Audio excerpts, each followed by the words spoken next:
Here's everything you might have missed in the House of the Dragon opening credits. After plunging us headlong into medieval mayhem in its first episode, House of the Dragon finally gave us a proper opening credit sequence in episode 2, set to the familiar but sweet strains of Ramin Djawadi's iconic Game of Thrones theme. The intricately animated opening has a whole lot of blood, but not that much fire. But with that said, there are secrets and clues in this intro just waiting to be uncovered, and we're going to break them all down for you in just a moment. While we will discuss some events from the first 2 episodes of the show, we'll be avoiding as many spoilers as humanly possible, unless you consider the intro a spoiler, in which case, what are you doing? With that said, we will provide some context from the books as well, but we'll endeavor not to give away anything major that's coming down the pipeline. But if that gives you pause for any reason, then maybe these Easter eggs aren't for you.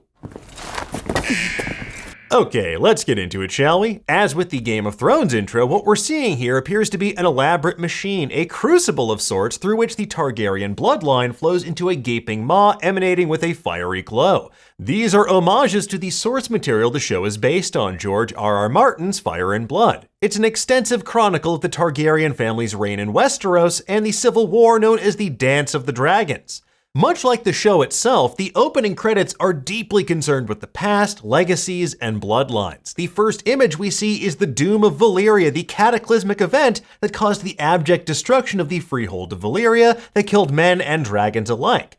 Among these scant survivors were the Targaryens, who fled Valyria some 12 years before the Doom. They left because of the prophetic dreams of Lord Aenar Targaryen's daughter, Daenerys, also known as Daenerys the Dreamer. As gears turn, this depiction of the Doom of Valyria fills with crimson blood and reveals the image of a crown, presumably that of Aegon the Conqueror. Along with his sister wives Visenya and Rhaenys and their dragons Balerion, Vhagar, and Meraxes, they conquered 6 of the 7 kingdoms save for Dorne in the event known as Aegon's Conquest. This in turn led to the creation of King's Landing, the Iron Throne, and entrenched the Targaryens as the most powerful family in Westeros. As we learned in House of the Dragon Episode 1, Aegon was a bit of a dreamer as well. Referencing Daenerys, King Viserys explained Aegon's dream. It foretold the central conflict of Game of Thrones, the battle between the realm of men and the White Walkers.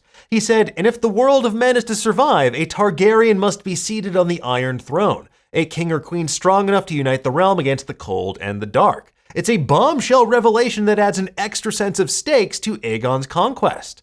Now, against the backdrop of Aegon's conquest, we see blood flow from Aegon's gear to a pair of other gears representing his aforementioned sister wives, Visenya on the left and Rhaenys on the right. While Visenya eventually gave birth to one of the biggest monsters the realm ever saw, Maegor the Cruel, here we follow the bloodline of Aegon and Rhaenys. This takes us to a gear representing Aenys I, or Aenys I if you're nasty. He was the first Targaryen king of Westeros after Aegon's death.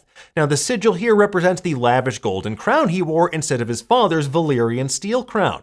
And here another bloodline joins with Aenys, representing his wife, Queen Alyssa Valerian. This is a noble house dating back to Old Valyria and one that will play a prominent role in this show. Their blood flows into another pair of gears, representing Queen Alysanne Targaryen on the left and King Jaehaerys on the right. And yes, they were siblings, and yes, they got married in the grand Targaryen tradition.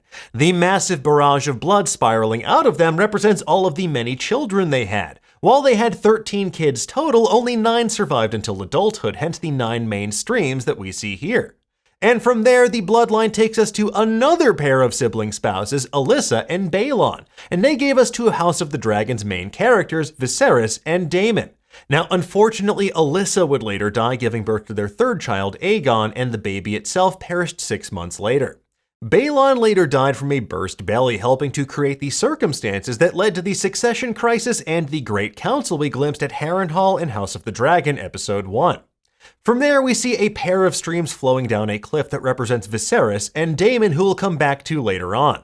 In the background, we can see some teal gears on the wall with the Targaryen bloodline flowing into one of them. These represent Corlys Velaryon, the sea snake, in the far distance, and we see Rhaenys Targaryen, the queen who never was, in the middle on the ground. Their blood flows into another gear on the wall, perhaps representing their eldest son, Laenor. As we follow Viserys' bloodline again, we get a glimpse of another powerful house in the background, House Hightower. We see the bloodline of Otto Hightower below converge with his deceased wife from above and flow towards a gear representing Alicent Hightower, which could be flowing elsewhere in future episodes if you catch my drift. From Viserys' gear, the blood joins with that of Aemma Arryn and flows off screen. But if you look closely, you can see a second flow shooting off from Viserys, which represents his second marriage that we'll learn a lot more about as the season continues. While Viserys and Aemma's bloodline rushes in a torrent towards Rhaenyra's gear, the camera tellingly pans back to show us Alicent Hightower's lineage once more. Eventually, though, the blood flows into a gear representing Rhaenyra, emblazoned with the symbol on the necklace her Uncle Daemon gave to her in episode 1. From there, the camera shows us another image of Aegon's conquest. We see the three dragons, Balerion, Vhagar, and Meraxes, looming large over the great houses of Westeros. We see what looks like heraldic shields for houses like Baratheon, Hightower, Blackwood, Dustin, Peake, Lannister, Valerian, Stark, and two that I can't quite make out. Maybe it's like House Mallister or Arryn on the far right. I can't really make it out, but if you can, please let me know in the comments below.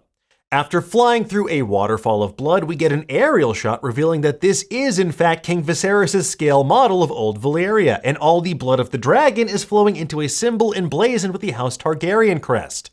Beneath it, we see a bright, fiery light burning, similar to what was powering the machinery of the Game of Thrones intro. But in this case, it clearly runs on blood, which is technically a renewable resource, however dark that may be. So much blood magic on this show.